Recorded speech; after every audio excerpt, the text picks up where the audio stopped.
everyone. Welcome back to my channel. My name is Michelle and I do 5-star book reviews. And of course, this book isn't just like 5 stars. It's like 1,000,000 stars. Up on your screen, Deepak Chopra, The 7 Spiritual Laws of Success.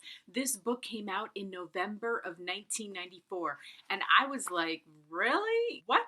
I knew it had been around a while, but I mean, this is like a long time. And you know what? After all these years, it's still number 3 on Amazon's New Age charts.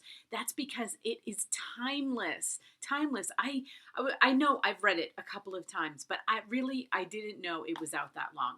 And that is like 25 years, going on 26 years, right? Crazy. It is a classic because you can read it over and over and over again. And every time you read it, you will get something different. And that's why I consider it a classic. So I'm going to go through his 7 spiritual laws of success, because who couldn't use a little Deepak today, right? Me. I told you, my son Ian, who is 20, we are going through these books because they're so relevant, because some days you don't want to wake up, because some days you're like, oh my God, I'm doing the same thing I did yesterday. And to get something out of this time, because there are days that I think I can. There are days that I think I can get something. So why not read Deepak, get into it a little bit, see if there's something I can get out of today. I'll put the laws up on the screen. I'll give you a little tidbit just to get you to read it, because really, don't listen to me. It's short. Did I even go through that? No. Up on your screen, 118 pages, New Age, of course. I read this book in half a day, not even a day. It was like half a day because you just glide right through it. So there's really just no excuse not to read this book. So let's get started, because I don't want this video to take forever. Number 1, meditation. He says 30 minutes twice a day. I read this book 2 days ago. I haven't done it yet. So I'm like, that's a great idea. And I haven't done it. Maybe today. Maybe I'll try today. He says in the morning and before you go to sleep. I think it's a great idea. I do meditate, but I like 30 minutes twice a day. All right, Deepak, we'll give that one a shot. Number 2, giving. I love this one. Second law of spiritual success, giving. Whenever, and you know what? Now, isn't that so relevant? Because that's all we can do. When I go out for walks, and I do walk every single day if the weather permits, I give a compliment, I give a smile, I give a hi, I comment on their dog, anything to connect, because we need that right now. And whatever you can give. I feel like giving of ourselves is so important. It's never been more important. Whatever you have. This is my medium. I'm giving of reading and then doing these videos and maybe taking your mind off something for 2 minutes. That's anything you can think of to give. Love that. Okay, number 3, karma. I was like, oh, no one wants to talk about karma. Do we want to talk about karma? I don't want to talk about karma. Deepak does. He says it means action, which I found that really interesting because I never really thought about that before. He says, number 1, what are the consequences of your choice? Every time you have a choice, think about the consequences. I think we do that. I don't know. I do that. I think we do that, especially as we get older. We really try to think about the consequences.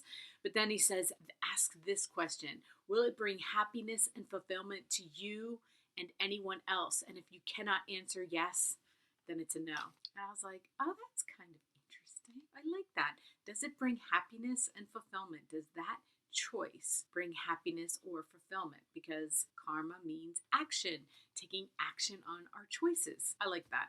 You can't really talk about like the karma of like doing bad things brings bad consequences, but I think we're old enough, I'm 55, to know that kind of does. Do we even need to question that? I don't think so. Number 4, the law of least effort. This is one of my favorite. Number 1, acceptance. Number 2, responsibility. And number 3, defensiveness. Because right now, we can't do anything. The only thing we can do is sit in our house. That's for those of us who are not doctors and nurses and essential employees, all we can do is sit here.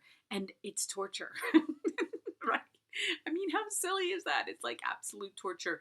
And I love that it's the least effort, because I'm not like efforting. And I can work from home and I've been getting work, but it's like the effortness of like, I can't cure COVID. So I have to kind of give it up to the people who can. I love that. I love that, Deepak. I love that one.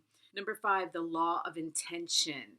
Now this one really hit me hard because I'm not good at intention. I'm one of those people that just takes life and, okay, whatever happens, happens, But he says to make it intentional. Write down some things. I'm reading this because I don't know this. Make a list of all your desires. Surrender the list to whoever you call God. Just surrender it to the universe. Not be influenced by what you see. I was like, but I'm always influenced by Deepak, I'm always influenced. I'm always. And then you think, oh, well, my dreams, my desires, they're not worthy. So whatever. Isn't that what we say? So that one was hard because I'm like, write down I don't even know anymore because they used to be like, get all my children to be 18, raise them. Well, I have a 17-and-a-half-year-old like back there. So I'm like, that's almost done. I don't know. It's crazy. I don't really think about what I want. And I don't know if you do, but I love that. Number 6, law of detachment. Another one. And it's kind of closely related to the least effort, I think. But he says, don't force solutions, which I always do. Embrace uncertainty. I don't want to. And embrace today. I want today to be July and this to be all over. I don't want it to be April. I don't know about you, but aren't we just living for July? So how can we embrace today? Some days I can, some days I can't. I don't know. It's hard. It is so, today I didn't get out of bed that easy. I usually can I'm a morning person. Usually I can just jump out of bed and be like, all right, let's tackle today. Let's do it. I'm like Miss Positivity. And then lately, I went to the grocery store last night. I didn't go in, and because I'm not the designated person, we have designated one person in our household that goes to the store.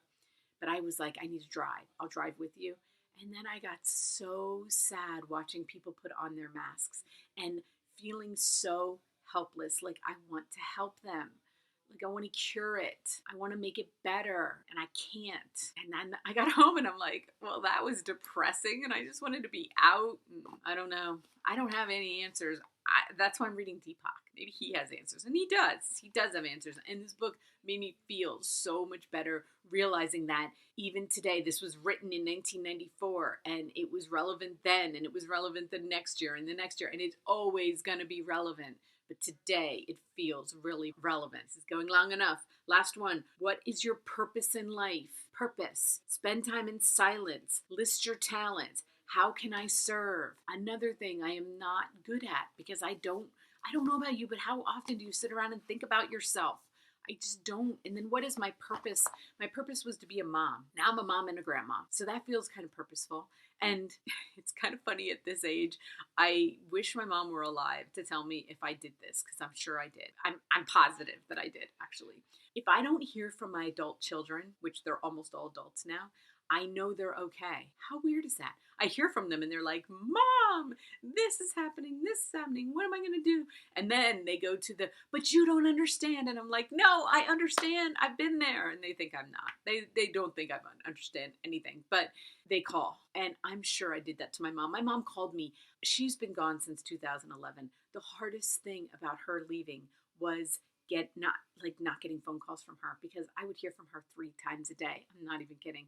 And I bitched about it constantly. I feel bad because I always complained about it.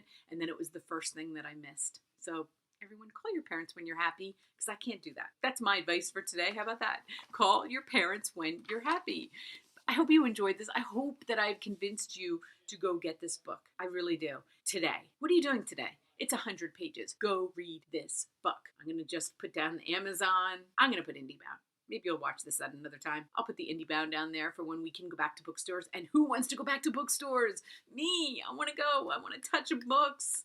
That's what I want to do. I want to just look at them. I want to be in Barnes & Noble with a coffee, going through books.